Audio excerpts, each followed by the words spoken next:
Con nosotras, Nancy DeMoss Wolgemuth. Pienso que muchas veces, cuando le presentamos el Evangelio a las personas, los perjudicamos al decirles que en la vida cristiana, cuando vienes a Cristo, vas a experimentar alegría, paz, felicidad y que todo será maravilloso. Aunque no lo decimos necesariamente de esa forma, la implicación es que tu vida es dura ahora, pero cuando vengas a Jesús, tu vida será fácil. Estás escuchando Aviva Nuestros Corazones, con Nancy DeMoss Wolgemuth en la voz de Patricia de Saladín. Hoy, 1 de mayo de 2025.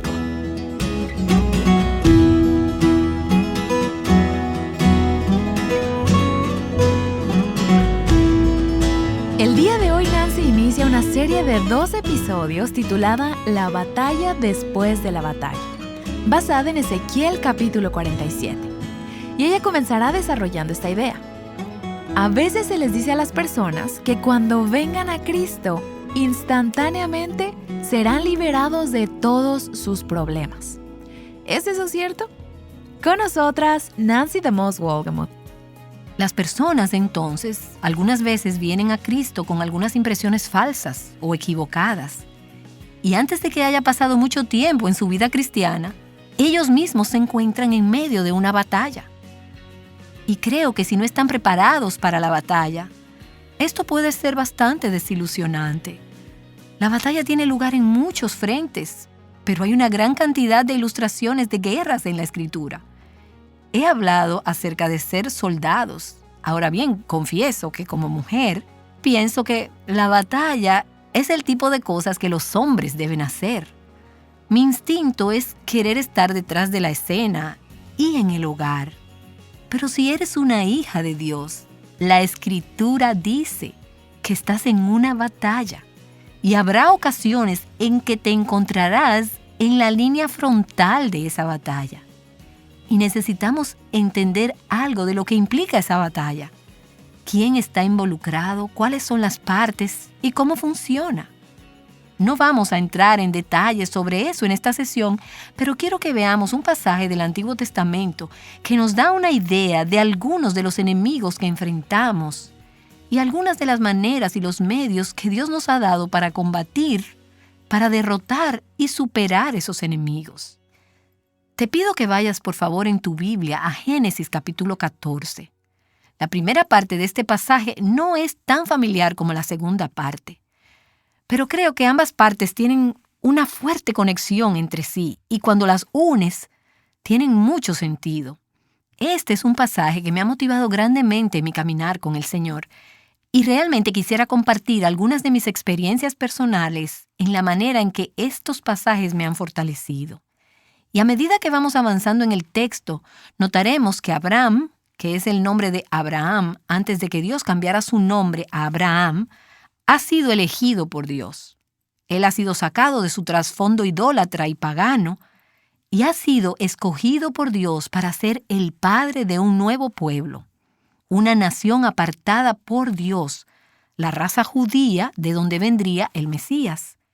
Así que es de esta persona de la que estamos hablando, de Abraham, uno de los primeros y más grandes personajes del Antiguo Testamento y uno de los más importantes. En esta porción, que es un pasaje oscuro en la vida de Abraham, él enfrenta 2 batallas. Ahora bien, una de ellas se describe dando a conocer ciertos detalles. Esa es la batalla evidente. Esa es la batalla mayor.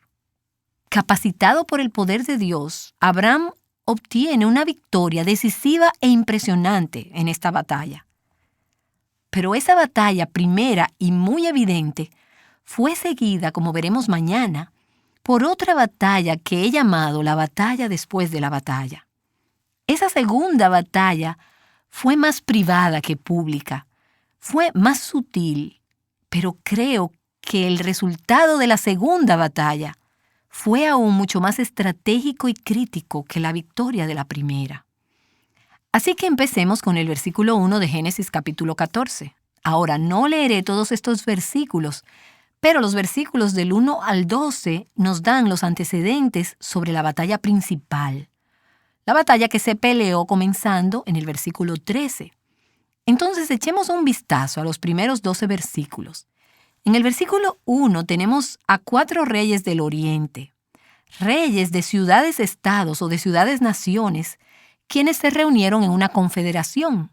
Entonces, esta es una confederación de 4 reyes. Uno de ellos, como notarán, se llamaba Kedorlaomer. Y es un nombre largo y es bastante difícil de pronunciar, así que lo vamos a llamar el rey Kedor a medida que voy leyendo el pasaje. Hablaremos solamente acerca del rey Kedor y sus tropas. Él es el rey más prominente en esta confederación, tal y como se evidencia en el versículo 1. Son 4 reyes encabezados por el rey Kedor. Luego, en el versículo 2, ellos hacen guerra contra 5 reyes, cuyos nombres no podemos ni siquiera pronunciar. En estos 5 reyes están incluidos los reyes de 2 ciudades que reconocerás, los reyes de Sodoma y Gomorra. Así que hay una batalla entre los 4 reyes y los 5 reyes.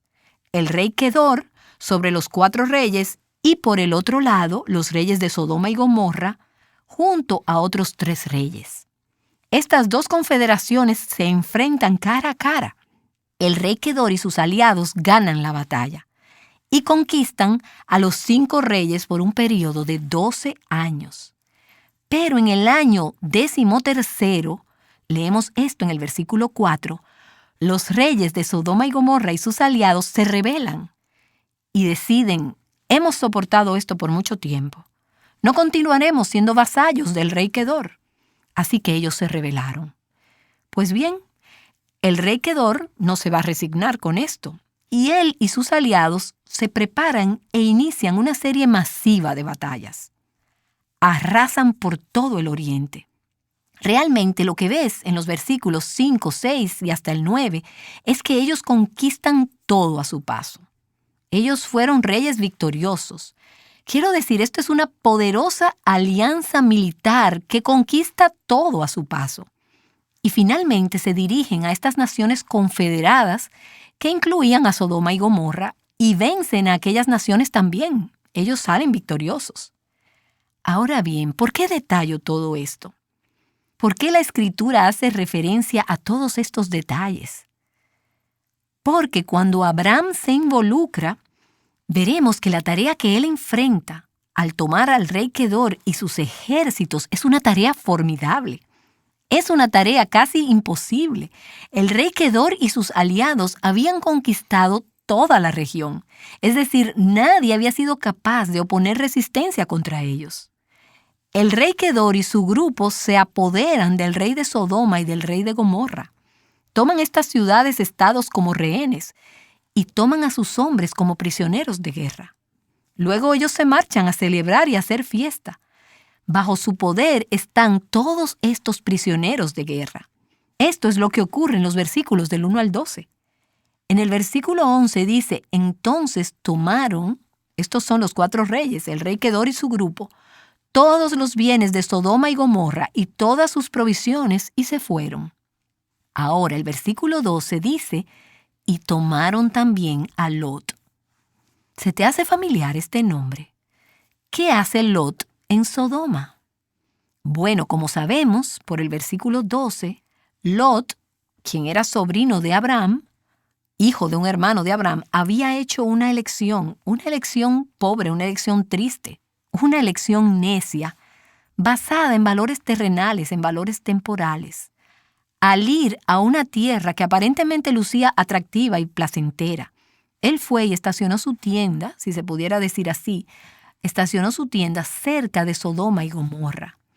Y podemos darnos cuenta en este capítulo que él estaba muy bien establecido en Sodoma, ya que cuando fue conquistada, él también fue tomado como prisionero de guerra.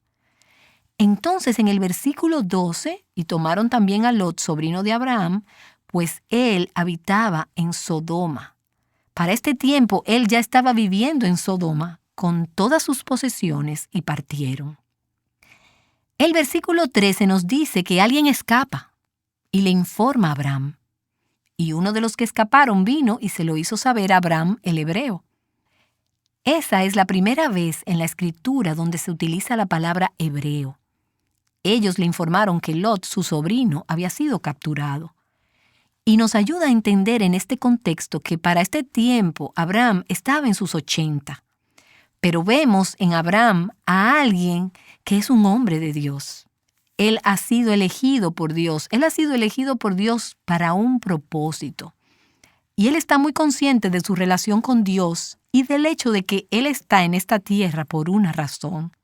Él no puede solo sentarse y dejar a su sobrino en esta situación. Él debe hacer algo al respecto. Tú no puedes dejar que el enemigo tome el control de la situación. Y Abraham sabe, debido a su relación con Dios, que a pesar de que es prácticamente el único creyente en el planeta en ese momento, que Dios puede hacer cualquier cosa. Él sabe que está en desventaja, numéricamente hablando en el aspecto humano, pero porque es un hijo de Dios, es un creyente en Dios, él tiene la omnipotencia a su disposición. Y él actúa, creo yo, basado en esa fe. Abraham es un hombre de fe. Cada vez que él se enfrenta a lo imposible y a lo desconocido, no es porque él está desquiciado, no es porque él está fanfarroneando mientras piensa, yo puedo manejar esto. Él sabe y él conoce cuáles son sus debilidades. Él sabe cuáles son sus limitaciones. Él está en sus 80. Pero él también conoce a su Dios y él sabe que Dios puede hacer cualquier cosa.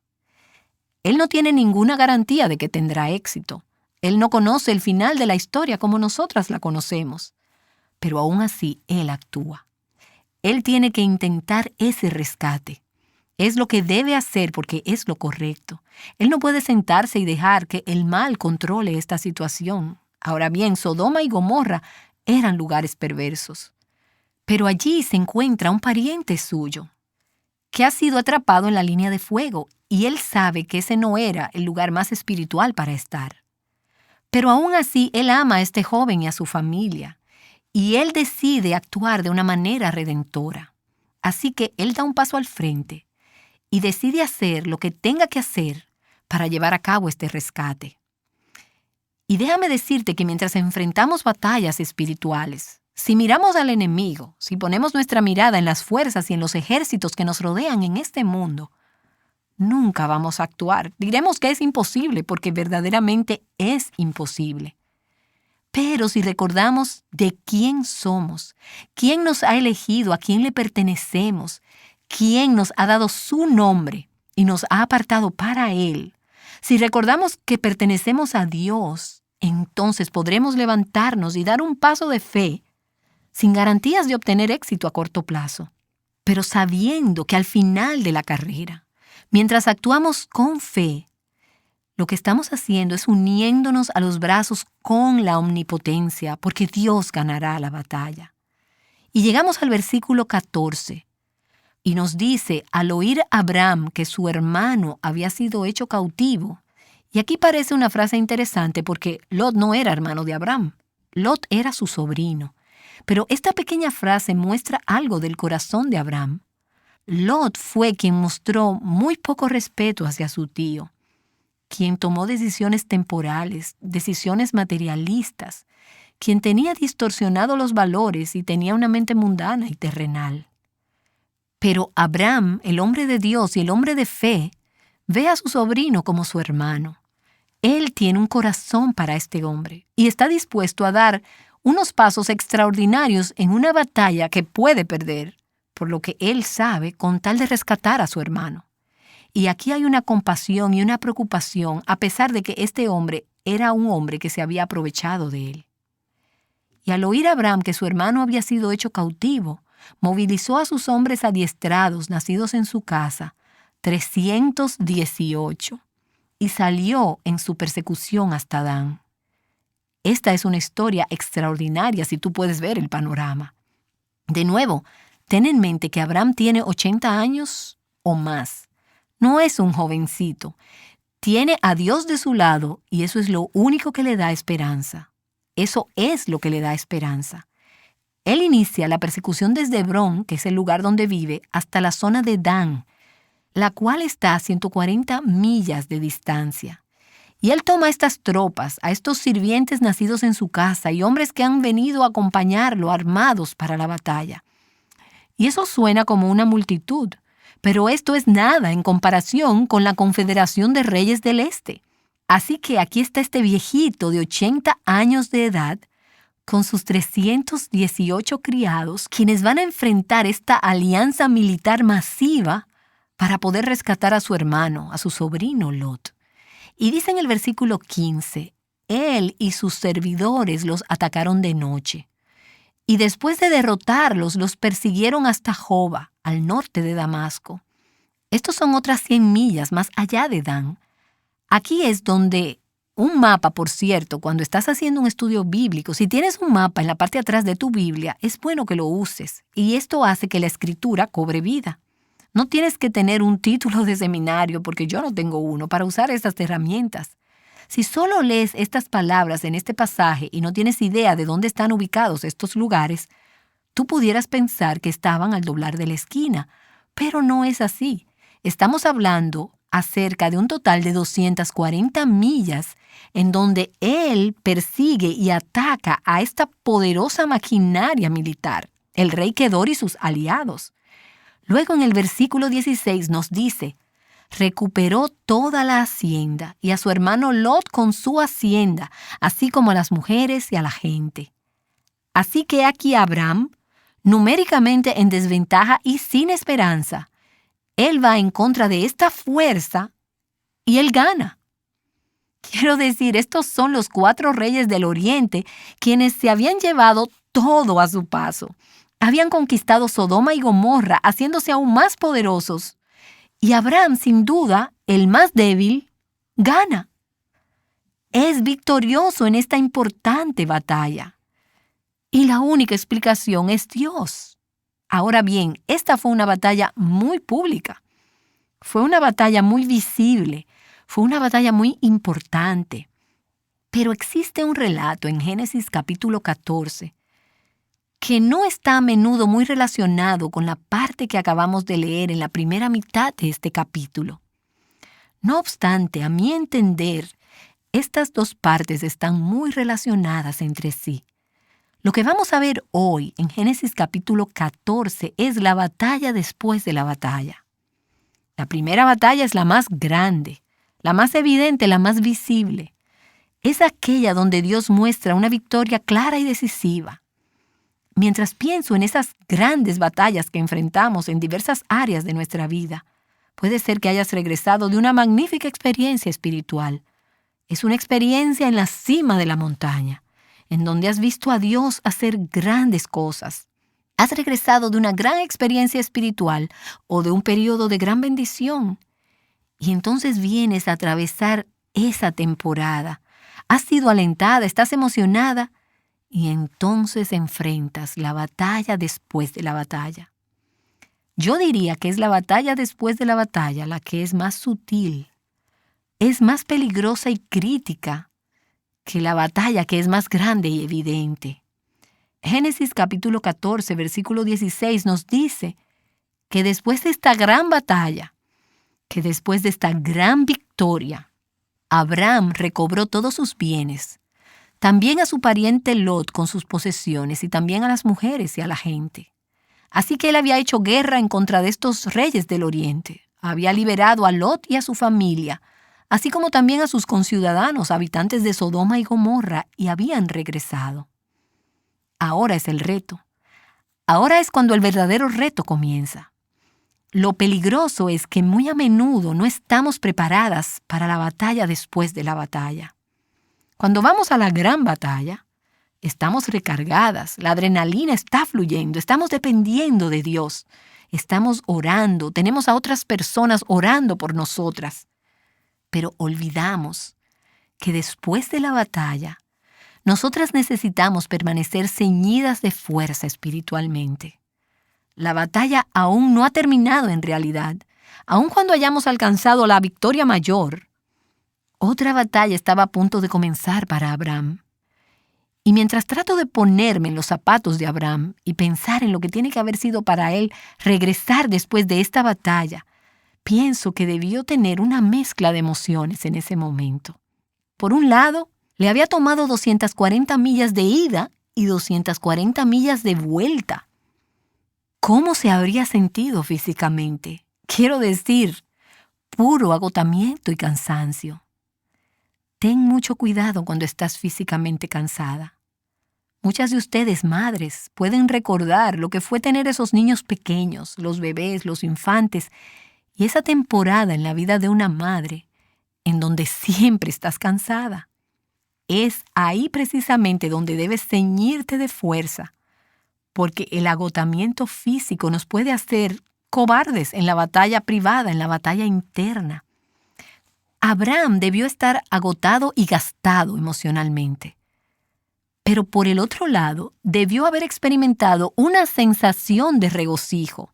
Solo piensa por un momento en lo que acababa de pasar. ¡Qué historia! ¡Qué maravillosa victoria el Señor había ganado! Lo que encuentro después de estas increíbles victorias es un descenso natural.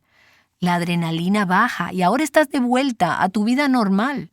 Y hay un descenso emocional que nos puede hacer muy vulnerables. Quizás él estaba experimentando un gran sentido de logro. Pienso que fácilmente pudo haber sido tentado, como nos puede pasar a nosotras, a sentirse autosuficiente, a presumir y haber pensado, mira lo que he logrado. Tremendo hombre de 80 años que soy. Él había enfrentado a esos reyes a la edad de 80 años. Y él pudo haber sido muy vulnerable al orgullo en ese momento. Ni mencionar el hecho de que pudo temer a las represalias. El rey Kedor y los reyes del Oriente no eran un poder para estar jugando con ellos. ¿Y si ellos venían tras él? Así que pudo haber vuelto a un estado de agotamiento, cansancio, debilidad y sentir, estoy aterrorizado de lo que puede suceder ahora. Bien, pues Abraham vuelve a casa. Y después de la batalla, de la gran batalla, nosotras también necesitamos regresar a nuestras casas. Necesitamos volver a nuestra vida normal, a situaciones reales de la vida cotidiana. Y cuando Abraham regresa a casa, dice la Escritura en el versículo 17, que después que Abraham regresó a casa, salió a su encuentro el rey de Sodoma, a su regreso después de derrotar a Kedorlaomer y a los reyes que estaban con él. Déjenme decirles que es en este punto cuando experimentamos, como Abraham lo hizo, la tendencia a bajar la guardia y a pensar que estamos libres o que estamos a salvo en casa. Y es en ese punto en donde necesitamos estar especialmente resguardadas.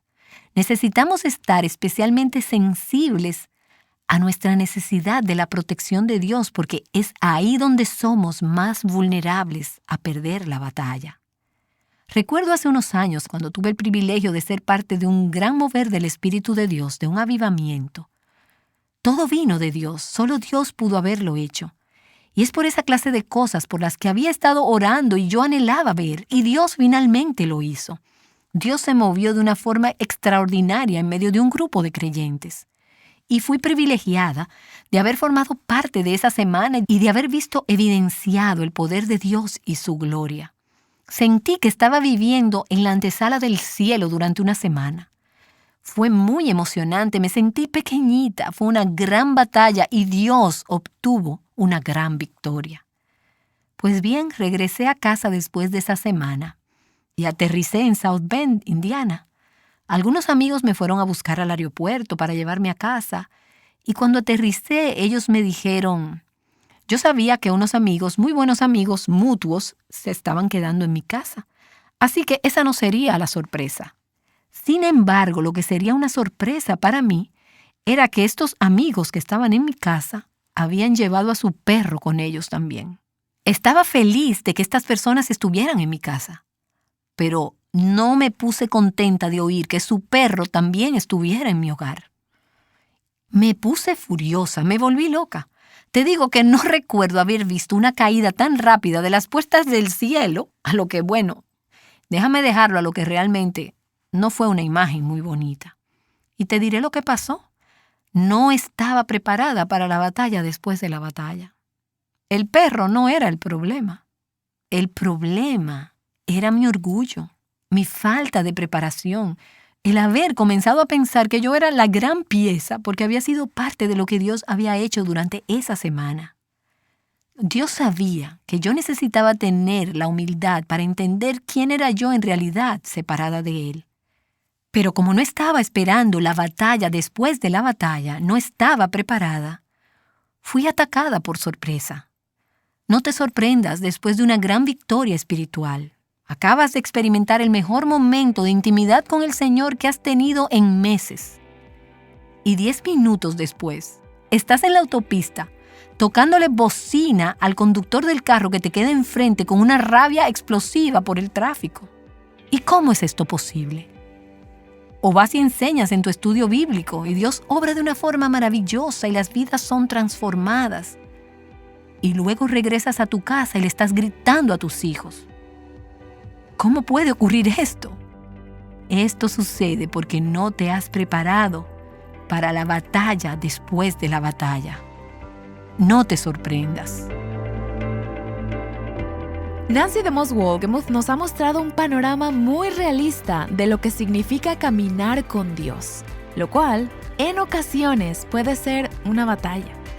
Nancy ha pintado un cuadro muy realista sobre esa batalla, pero también te ha mostrado la fuente de fortaleza que te ayudará a enfrentar esa batalla con seguridad. El equipo de Aviva Nuestros Corazones es animado a continuar en la batalla cuando escuchamos de mujeres que nos escriben. Ellas se encuentran en diferentes situaciones y circunstancias, pero nos encanta escucharlas a cada una. Aquí está Nancy para compartirnos el testimonio de una de ellas. He conocido muchas mujeres que me han dicho que escuchan Aviva Nuestros Corazones mientras hacen ejercicio. Una oyente escribió: "Me fascina escuchar tu programa. Por lo general, mientras lo voy escuchando, pulso el botón de pausa mientras corro cuando quiero orar y entonces voy alternando entre la oración y el programa. En realidad esto me anima porque da la sensación de que esta mujer no solo está escuchando, ella está ponderando la palabra de Dios y dejando que la palabra penetre en su vida y al mismo tiempo pidiéndole a Dios que transforme su corazón." Quiero hacerte una pregunta. ¿Alguna vez te has sorprendido de tu propia inconsistencia? Un día estás caminando en estrecha comunión con el Señor y al siguiente estás impaciente y preocupado. A mí me pasa más seguido de lo que quisiera. ¿Te has preguntado por qué ocurre esto? Nancy hablará de esto mañana en la continuación de la serie La batalla después de la batalla. Te esperamos aquí en Aviva Nuestros Corazones. Aviva Nuestros Corazones es un ministerio de alcance de Revive Our Hearts.